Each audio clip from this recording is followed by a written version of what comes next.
Je vous en prie, écoutez-moi un instant. C'est très important. Redlorn court à sa perte. Les étoiles disparaissent dans le ciel. N'y a-t-il donc personne pour écouter? Personne pour nous aider? Je suis un initié de l'ordre des astromanciens. Nous étudions les étoiles et leur influence sur Tamriel. Il y a peu de temps, nous avons remarqué des irrégularités au sein de 3 des constellations. Peu après, d'étranges armées envahirent Redlorn. L'un de nos membres, Ara, dirige nos efforts pour contenir ces attaques, mais nous ne sommes pas des guerriers. Cette charrette vous mènera à Belkart, à Redlorn, où vous pourrez lui parler en personne. Aidez-nous, je vous en prie.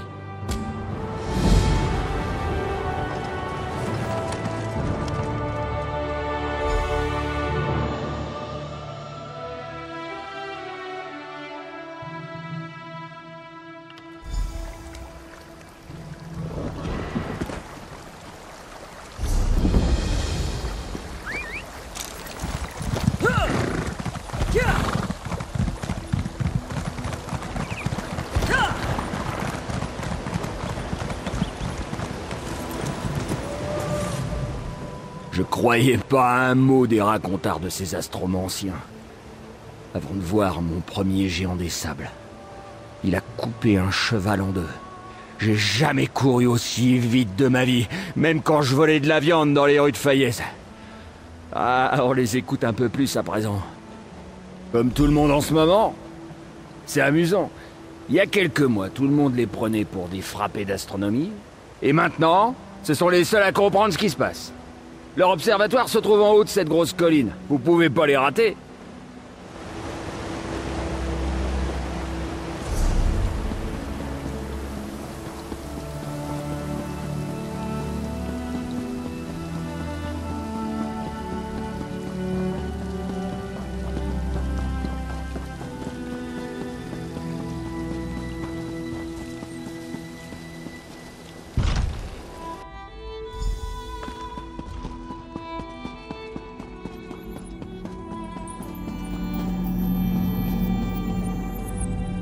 Parlez, et vite.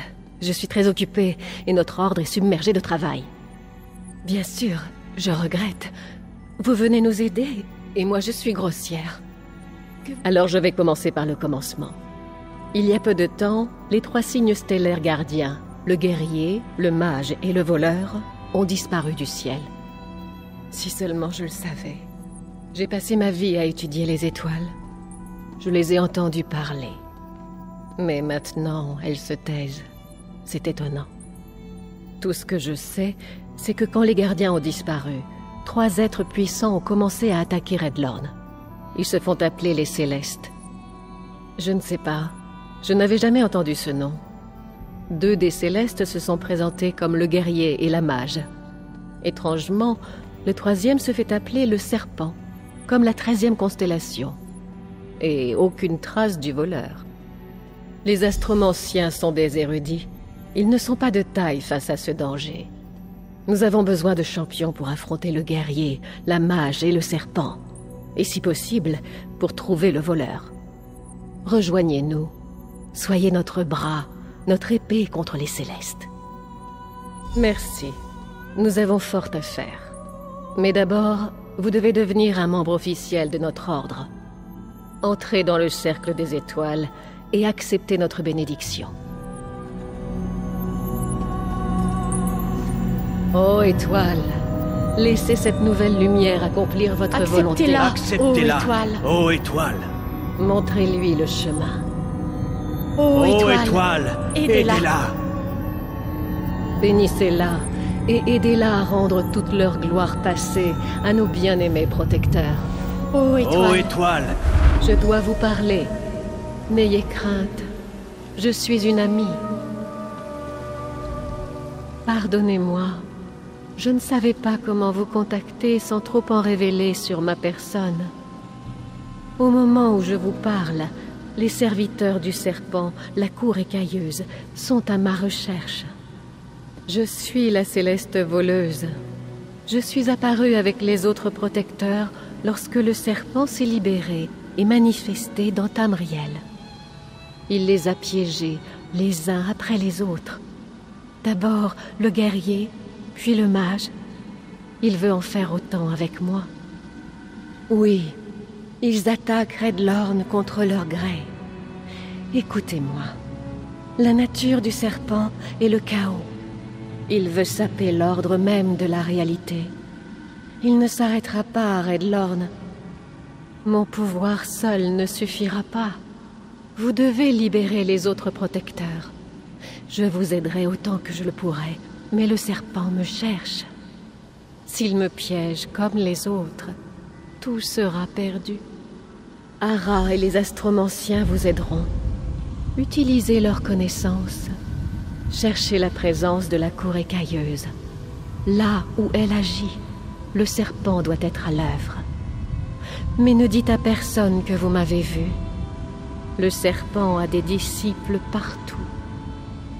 D'une certaine façon, tout comme vous pourriez regarder un dessin des signes astraux pour dire « voilà le voleur » et « voilà le guerrier ».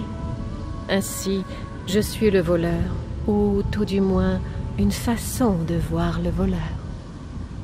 Des 12 vrais signes astraux, c'est au protecteur qu'il revient de protéger les signes mineurs, nos pupilles, contre la destruction du serpent. Puisque le serpent contrôle le guerrier et le mage, leurs pupilles sont vulnérables. Et Tamriel aussi. Le contraire serait étonnant. Les astromanciens n'en ont que vaguement conscience, mais ils poursuivent l'ancienne tradition des apprentis des signes astraux. Leur dévotion n'est pas passée inaperçue.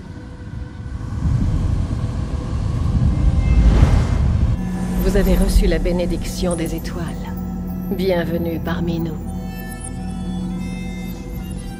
Les étoiles vous ont accepté. J'espère juste qu'il n'est pas trop tard. Des grimoires entiers de prophéties ont été rédigés sur les étoiles, mais même les oracles n'ont pas su prédire ces événements. Rassemblez vos alliés avant de quitter la ville. Vous aurez besoin d'amis loyaux pour faire face aux armées du guerrier, du mage et du serpent. Revenez me voir à chacune de vos découvertes. Je les mettrai à profit pour élaborer un plan pour vaincre les Célestes. Il semblerait que le serpent ait rassemblé le gros de ses forces dans la région montagneuse du Nord et qu'il s'y soit retranché. Tant mieux. Cela nous donne l'occasion d'en apprendre autant que possible sur cette menace et de préparer notre défense. La tradition veut que le guerrier soit l'un des gardiens qui défendent les autres étoiles contre le serpent. Mais le céleste guerrier qui vient d'apparaître n'a rien d'amical. Il commande une armée impitoyable d'antiques soldats Yokodan, appelés les Ankara. Je sais simplement qu'ils sont anciens et dangereux. J'ai entendu des rumeurs étranges venues de l'avant-poste de l'Alliance de Dagfilant à l'ouest. Un champion serait apparu en même temps que les Ankara. C'est peut-être le bon endroit où commencer vos recherches. L'un des nôtres, Hérold, inspecte d'anciens écrits Ned sur ce sujet. Il espère y trouver l'explication de l'apparition des Célestes. Hérold est intelligent, mais guère aguerri. Je serais reconnaissante si vous pouviez l'aider. La tradition présente le mage, le guerrier et le voleur comme des signes astroprotecteurs. Mais les événements magiques des collines de Redlorn et l'armée toujours plus massive des Atronach qui s'y assemblent suggèrent que le mage est tombé sous la coupe du serpent. À l'origine, c'est un cercle d'invocateurs de la ville d'Elinir qui a invoqué ces Atronach pour défendre Redlorn contre les Ancres Noires. Mais il est clair qu'ils ont changé de maître, et qu'ils sont de plus en plus nombreux. Je suis perplexe. Les invocateurs qui ont appelé ces Atronach ont disparu. Mais puisque ces Atronach avaient été invoqués pour vaincre les Ancres Noires, les dolmens pourraient contenir quelques indices. Des choses étranges, difficiles à décrire. Une grande cicatrice enchantée est apparue au milieu du désert. Et 2 hautes elfes ont fait irruption à Belkart, chacune affirmant être le mage. Comme si le mage avait essayé de résister au serpent, en vain. Je n'en sais rien, mais je n'ai pas eu le temps de me pencher sur leurs déclarations. Vous pouvez aller y jeter un coup d'œil, mais attention aux pièges. Le serpent pourrait essayer de nous appâter. Aux dernières nouvelles, ces femmes sont encore à la taverne du Carrefour, ici même à Belkart.